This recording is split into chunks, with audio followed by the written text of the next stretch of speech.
Welcome to Forgotten History of Women podcast. In every episode, we discuss the struggles faced by women in specific contexts. Join us in this bittersweet journey as we shed another spotlight on our remarkable history.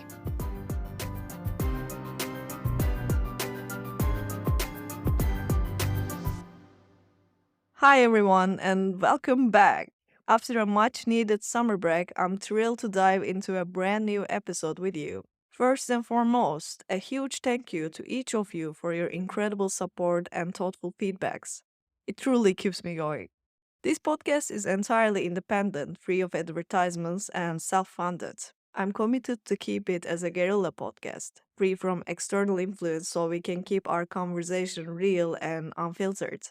My only hope and reward are to see this community grow, reaching more people, especially young girls and women all around the world. If you enjoy the episodes and find value in the topics I explore, please consider sharing it, whether through your Instagram or WhatsApp groups or any other way. Your comments and follow ups are the ultimate support I could ask for, and I appreciate them more than you can ever imagine. With that said, let's dive into today's episode. Today, we will explore the wild world of Amazon warriors. Did tribal women warriors really exist in history, or they were just fictional? What happened to their male children, and how did they continue their lineage? Did they really cut off their right breast to shoot arrow more efficiently? Let's dive into these questions and many more. If you have saddled your horses and sharpened your swords, let's get started. You may be thinking, the world is on fire, and yet here you are talking about Amazons. What the fuck? But in my defense, while we're going through a period in which feminist resistance is taking blow after blow in the world, I figured why not give that inner warrior of ours a little nudge. So I created this episode. Imagine it's 2000 BC, an era where the goddess worship was overtaken by the masculine world. It would be naive to think that the feminine just stood by quietly. Perhaps the response was so powerful that it led to the emergence of one of the most radical feminist communities ever known, the Amazon Nation. Perhaps as an idea, perhaps as a reality. Can you imagine warrior tribes made up entirely of women? The homeland of these fierce warriors was in the northern Anatolia and the Caucasian region. There are stories suggesting that they were present in a vast region stretching from Turkey, Kazakhstan, Armenia, Azerbaijan, and Ukraine all the way to China. What we know about them comes from three main resources: mythological tales, writing of ancient travelers, and archaeological findings. Amazon warriors are prominent figures in Greek mythology, which is an interesting contrast given that ancient Greek culture was quite misogynistic, with women often seen as socially inferior. They appear frequently in the mythological tales, battling nearly all legendary Greek heroes, only to be killed by them at the end. There are various versions of these stories, but I have compiled them all and try my best to arrange them along a historical timeline for you. Yay! The Amazons first appear in the written form in a famous Iliad, which tells the story of the Trojan War. But their story goes back even further than that. The most famous hero in the Greek mythology is that jerk called Hercules, as most of you know. One day he gets hammered and murders his wife and kids. Naturally, the blame for this mess falls onto his stepmother, the goddess Hera, who is also Zeus's wife. The story goes that Hera would despise Hercules, made him go mad and kill his family, because otherwise, how could the mighty Hercules ever do such a thing, right? Anyways, our misogynistic hero then takes on 12 impossible missions to seek redemption. One of these tasks assigned to him by the goddess Hera herself, stealing the belt of the Amazon queen Hippolyte. In the story of Jason and the Argonauts, Hercules teams up with a crew of heroes, sets sail across the Aegean Sea. The team is like a mythological all-star. Alongside Hercules, there is Theseus, founder of Athens, Medea, the protector of the musicians, Orpheus, Melegar, and the warrior princess Atalanta, who was raised by bears. Wow. We have been served the story of Tarzan raised by gorillas over and over again, but somehow the tale of Atalanta, who was raised by bears and wrestling with the Greek heroes, gets no spotlight. Okay, back to the ships. Before our heroes even reached to the shore of Black Sea, they arrived at the island that we know today as Lesbos. For some reasons, Hercules falls behind and stays back from the crew. Meanwhile, the crew disembarks and greeted by the group of flirtatious women. There is not a man inside on the whole island. Here's the story of Lesbos. Aphrodite decides that the women of Lesbos haven't been worshipping her enough, so she curses them with a terrible smell. Ouch. Driven away by this bad smell, their husbands begin abducting women from nearby islands and the mainland. Outraged, the women of Lesbos rise up and kill every man they come across on the island. Some of you may have heard of the famous poet Sappho from the island of Lesbos. Born around 600 BC, she is one of the rare female poets whose work has partially survived, and probably the most famous one. Sappho's poems openly explore romantic themes between women, making her one of the earliest known lesbians. People used to refer to those who from the islands of Lesbos as lesbians in those days. But Sappho's fame spread so wildly that lesbian came to have the meaning it does today. And of course, the term Sapphic also comes directly from her name. Anyway, back to our story. Jason and the crew find themselves held captive in the seductive embrace of the women on the islands of Lesbos. But what a captivity, right? The heroes are living in a high life with food and pleasure in abundance. At one point, Hercules finally arrives on the island. Seeing his comrade lost in indulgence, he gives them a good scolding. The group regains its focus, sets sail, and the ships move on, passing through the strait into the waters of Black Sea. As they pass near the city of Giresun, the crew spots the Amazon warriors and decides to go ashore. The Amazons are in the middle of the ritual, dancing around the black stone. Seeing this, the Greeks assume that they're worshipping the war god Ares, which is why Amazons are often called daughters of Ares in mythology. But in reality, the black stone is actually a symbol of Kybele, a goddess from Anatolia. As we mentioned in the last episode, Kybele is the Anatolian version of Artemis. By the way, the stone is still there on Giresun Island. I put the picture in the blog if you are curious about it. A Turkish writer called Halikarnas Balıkçısı claims that the Kaaba stone in the Mecca is also connected to Kibele worshipping and suggests that the word of Qibla, direction of prayer for Muslims, is derived from the Kibele's name. I couldn't find other sources to confirm this claim, so I'm not so sure whether it's a fictional or a historical speculation. But if it's true, the contrast between the ancient and today's meaning would be quite striking. What a fox. Okay, back to our crew. Hercules and his comrade finally land and meet Hippolyte. In one version of this story, Hippolyte is so taken by Hercules that she willingly offers him her belt. Naturally, Hera got furious and stirs up trouble by blending in with the Amazons, telling them that Hercules deceived Hippolyte and is there to abduct her. Without hesitation, the Amazons attack Hercules and his crew. In the chaos, Hercules ends up killing Hippolyte and taking the belt. In another version, Hippolyte fights Hercules in a long, intense battle, but eventually falls. Either way, the belt ends up in Hercules' hand. This story is important for us because if the Amazon nation truly existed, this might be the beginning of their end.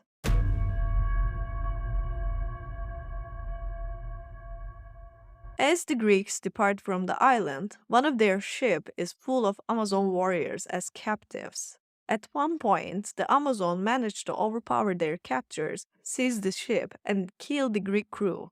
But here's the catch.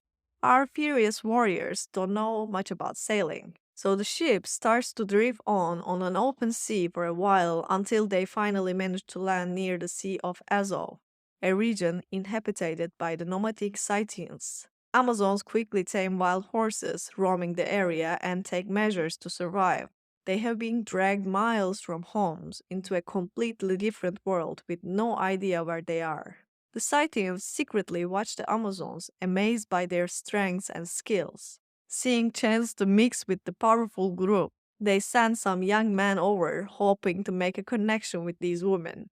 The Amazons like these young men, but they refuse to go back to Scythian's tribe with them, saying women there aren't treated equally enough. Instead, they invite the young man to join them. At the end, they ride off together to start a new life near the Don River.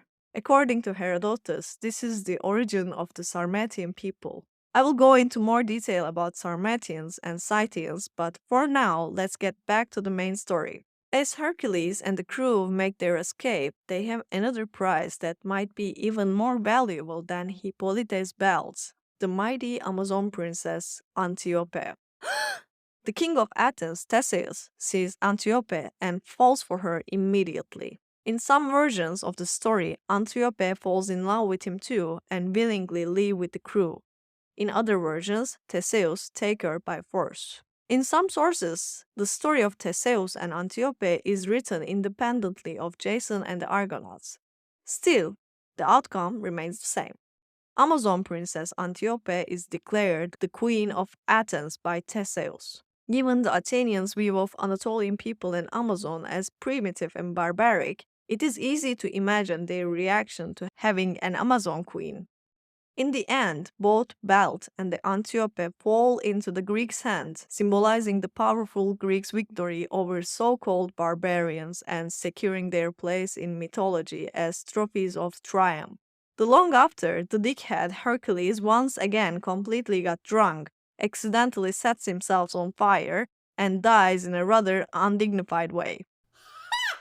Following his death, Hippolyte's belt is brought to Athens.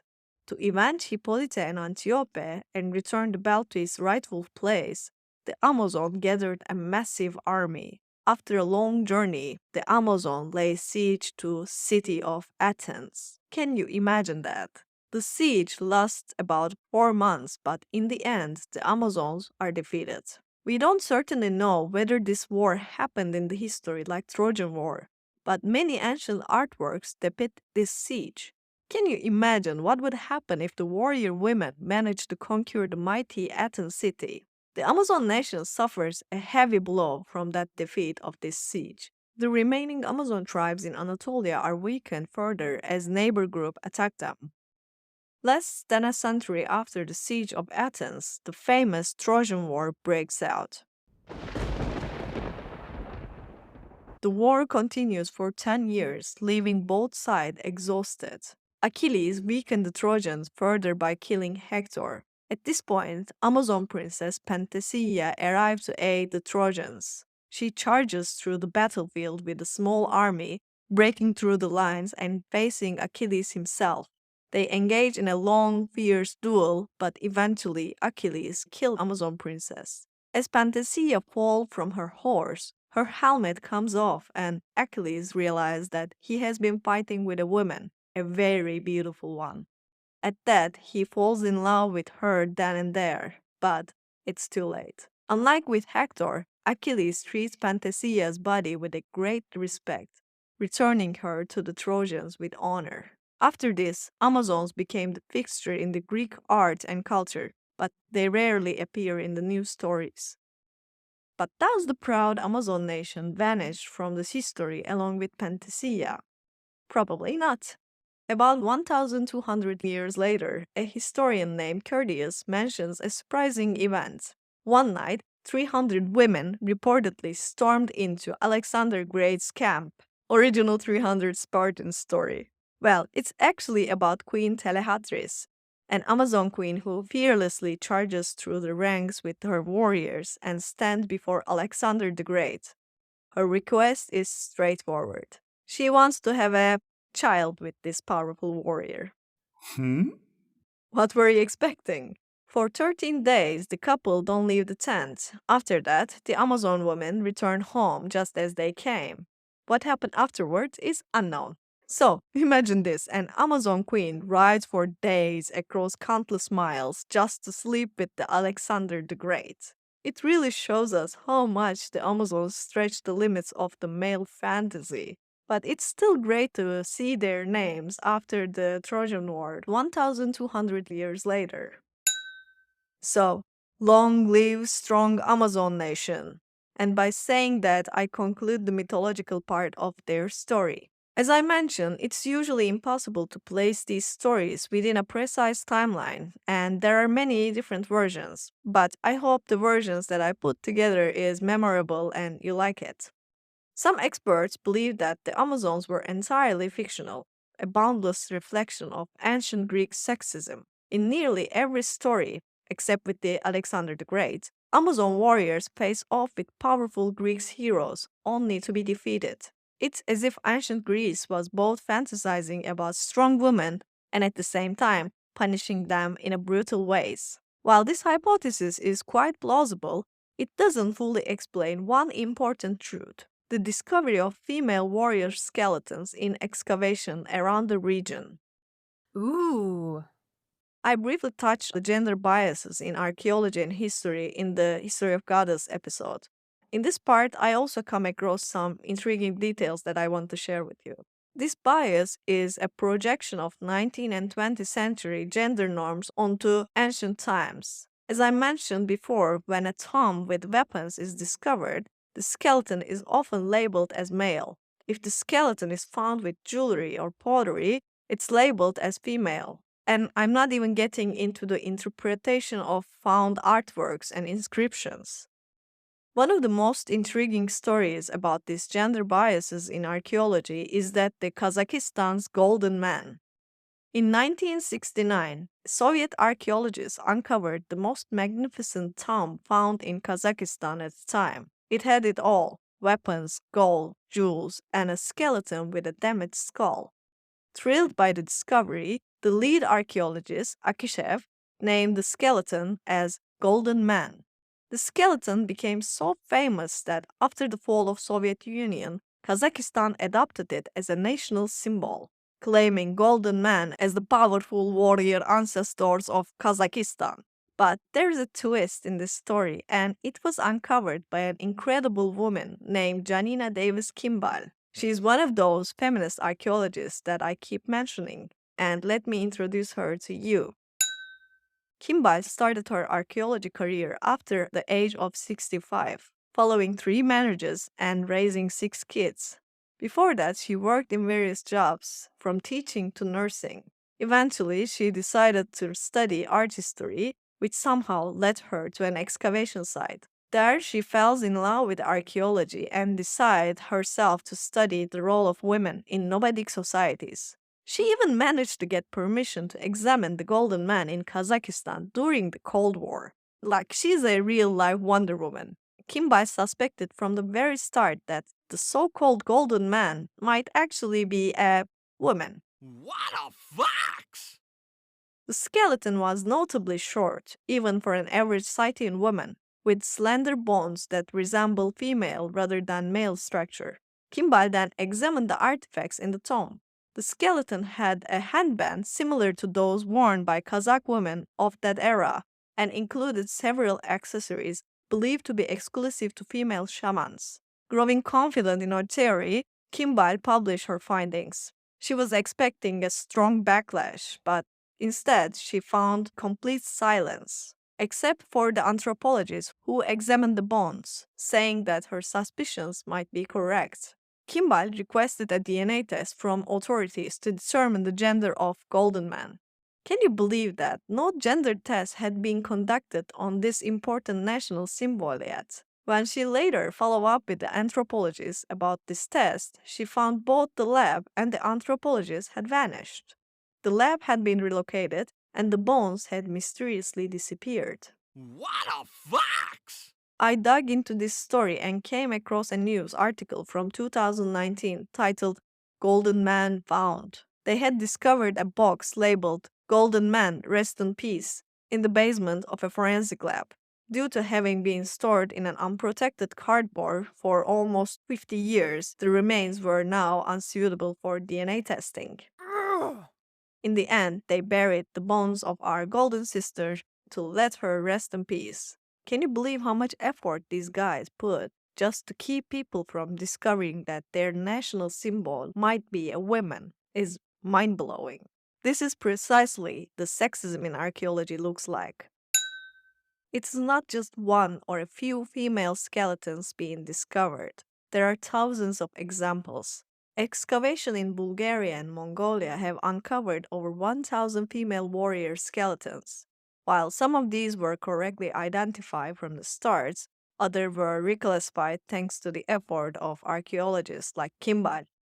Around the Don River, numerous impressive graves of female warriors has been found, and over 20% of warrior graves discovered around the Volga River belong to women. These findings indicate that the region associated with Amazon legends indeed have a high concentration of female warrior skeletons. So are these findings alone enough to prove the existence of Amazons? I like to believe so, but historically they are not sufficient. That is because we know that the nomadic Scythians and Sarmatian societies in those regions included women warriors as well.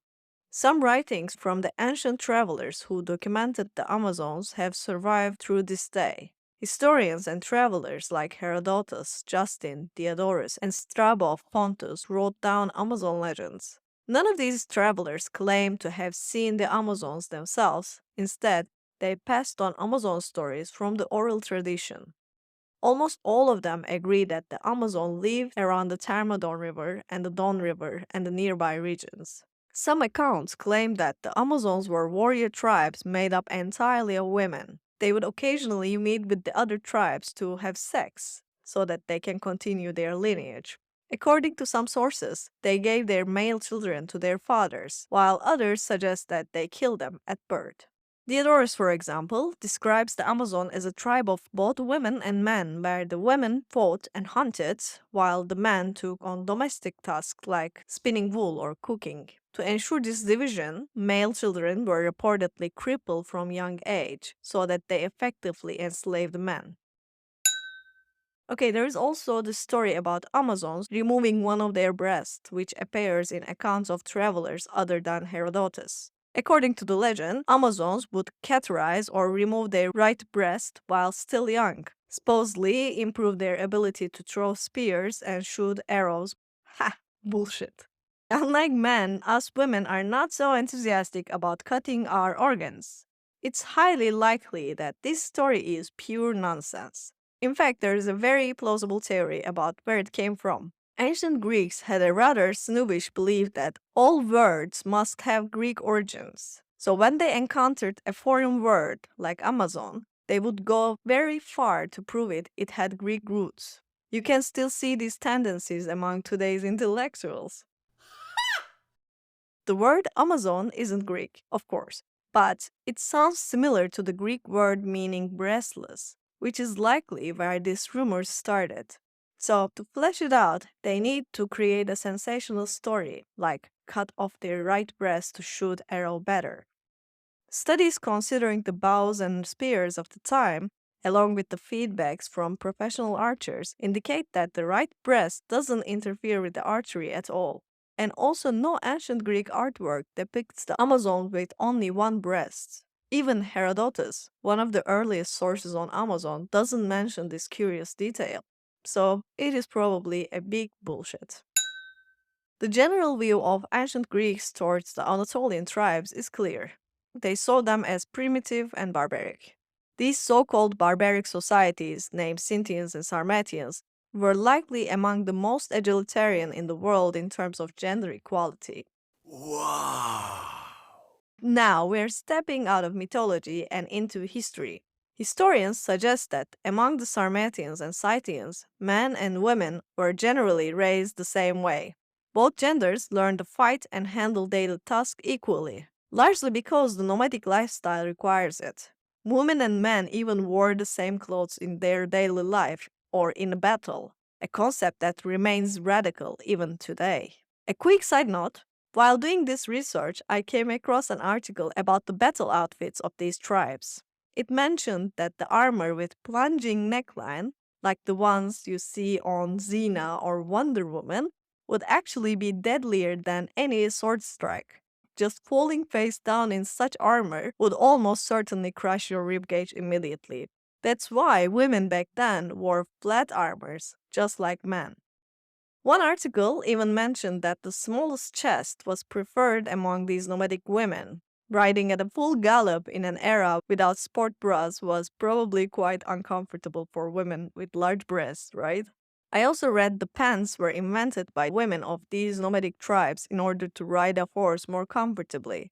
At the time, ancient Greeks saw pants as barbaric and feminine. Somehow, fast forward to 2013, and we found ourselves in a reality where there was a law in France prohibiting women from wearing pants. What a fox! According to historian Aelian, when a woman wanted to marry a man in those tribes, they would duel to decide who would be dominant side in the relationship. This duel could be a race, a wrestling match, or another type of contest. Wow, such an equality. Unfortunately, these tribes didn't leave behind written records, so we only learn about their female leaders and warriors from Greek, Chinese, and Persian sources, which is, as you can imagine, are quite misogynistic. We also know the Amazons only through the lens of ancient Greece. Either they really existed, or the Greeks encountered the Scythians and Sarmatians and, impressed by their women, crafted these stories. For the man of the time, Amazons were the ultimate threat. Strong, independent, man hating warrior women, both desirable and despised, so they kept having their mighty Amazon queens slain by their masculine heroes.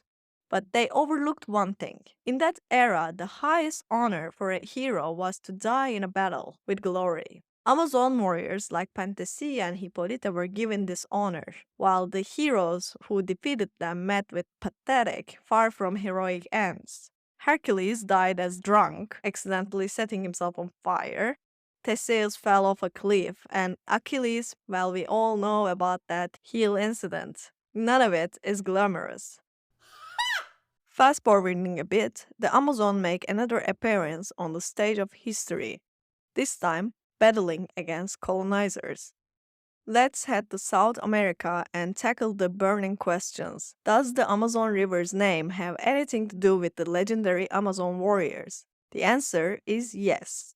In 1500, a Spanish colonizer named Ornella organized the expedition down the river. Along the way, his boats were attacked several times, but one encounter really caught his attention. A group of light-skinned women attacked, with no men in sight. Intrigued, Ornella questioned captured locals about these women and was told stories of a tribe living deep within the fertile lands of the river basin, inhabited solely by women.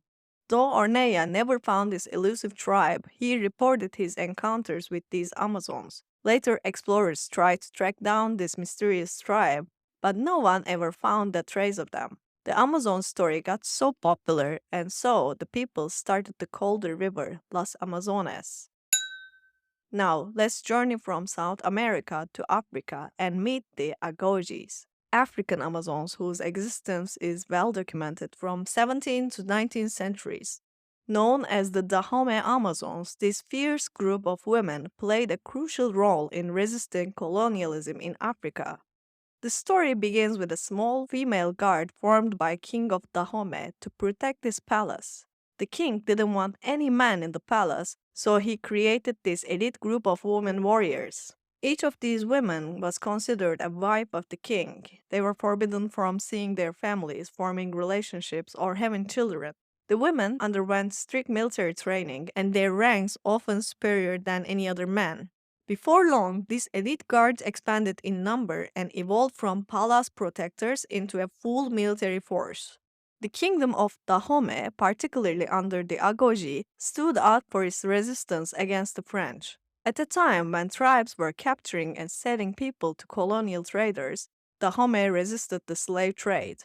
The Agojis refused to sell captured prisoners to French and even encouraged women captives to join their ranks. For years, they fought fiercely against the French forces, eventually growing to about 8,000 to 9,000 warrior women. But despite their bravery, the kingdom and the Agoji couldn't hold against the advanced weaponry of France, so the Agojis came to an end in the history. If you're interested in learning more about the Dahomey Amazons, I highly recommend the movie called Women King.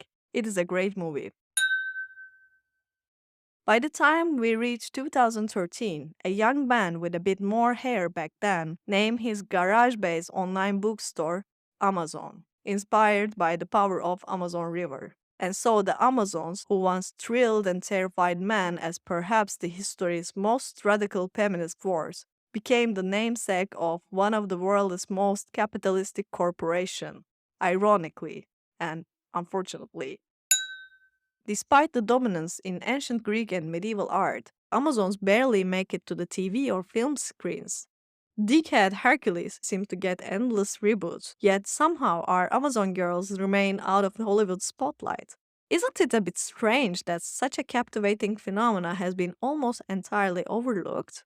Other than a few campy Amazon flicks from 1980s wave of erotic historical films, we are left with only Wonder Woman and Xena Warrior Princess. In 1941, William Moulton Marston created Wonder Woman, an Amazon from hidden islands where the Amazons had escaped from patriarchy. Diana, aka Wonder Woman, embodies Amazonian ideals. Marston based her character on a blend of two pioneer feminists, his wife and their partner in a polyamorous relationship. Both women were suffragettes. Ooh. There's also a great period movie about Wonder Woman's creation called Professor Marston and Wonder Woman. If you haven't seen it, I highly recommend it. It's a fantastic movie. And for anyone who knows me, it is no secret how much I adore the Xena warrior princess. She was one of my girls' crush after all, and first are hard to forget. I recently rewatched the series and found myself admiring the quality all over again. Across 6 seasons, Xena and her lover Gabrielle frequently interact with Amazon tribes, and in the first season, Gabrielle even becomes an Amazon princess. The writers really did a justice to Amazons. For instance, the show features multiple Amazon tribes, each with distinct characteristics. In the first season, and in the Xena's past, we encounter strong, wise Amazons over their 30s.